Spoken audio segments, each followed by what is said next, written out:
कामयाब शख्स की जिंदगी का तीसरा पहलू यह है कि उस बंदे का दुश्मन के साथ रवैया कैसा है। आज मेरा मुआशरा नफरत की आग में जल रहा है। मामूली मामूली बातें हुई और फिर नफरत की ऐसी दीवारें खड़ी हुई कि भाई भाई का दुश्मन हो गया और सकी बहन से कलाम नहीं, मुकद्दस रिश्ते छूट गए। मेरे नबी की तालीम तो ये थी, सिल मन काता आका वाति मन हरामा का, जो तुमसे तल्लक तोड़े तुम बढ़ बढ़ के तल्लक जोड़ो, जो तुम्हें महरूम रखे तुम उसकी झोलियां भर दो, जो जुल्म करे तुम उसको माफ कर दो। लेकिन हम माफ करने को तैयार नहीं होते। अगर कहा जाए माफ कर दो तो वो कहता है कि उसने ज्यादती बड़ी की है।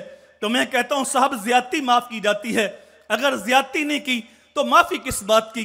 कितनी ज्यादती की होगी जितनी ज्यादती कुफारे मक्का ने मेरे हजूर के साथ की थी।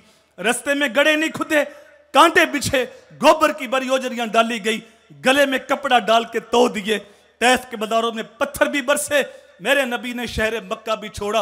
अगर यह कहा जाए सहाबा की तादाद थोड़ी थी, जवाबी कार्रवाई नहीं हो सकती थी, ताकत नहीं थी, तो जब साहब फतह मक्का हुआ था उस वक्त तो सारी ताकत मेरे हजूर के पास थी।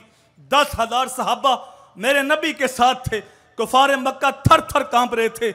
आज तो हमारी गर्दनें कट जाएंगी। जो सलूक हमने किया था हमें काट दिया जाएगा, पीस दिया जाएगा।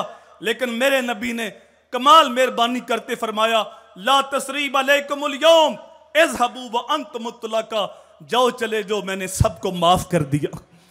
उनकी आंखों में आंसू थे, लबों पे हजूर का कलमा था। कुछ उनके खुलक ने कर ली, कुछ उनके किरदार ने कर ली, मुसख्खर सारी दुनिया शाह अबरार ने कर ली। तो कामयाब शख्स की जिंदगी का तीसरा पहलू यह देखा जाता है कि दुश्मन के साथ रवैया कैसा है। अगर दुश्मन के साथ रवैया अच्छा नहीं है तो वो कामयाब नहीं, वो नाकाम आदमी है।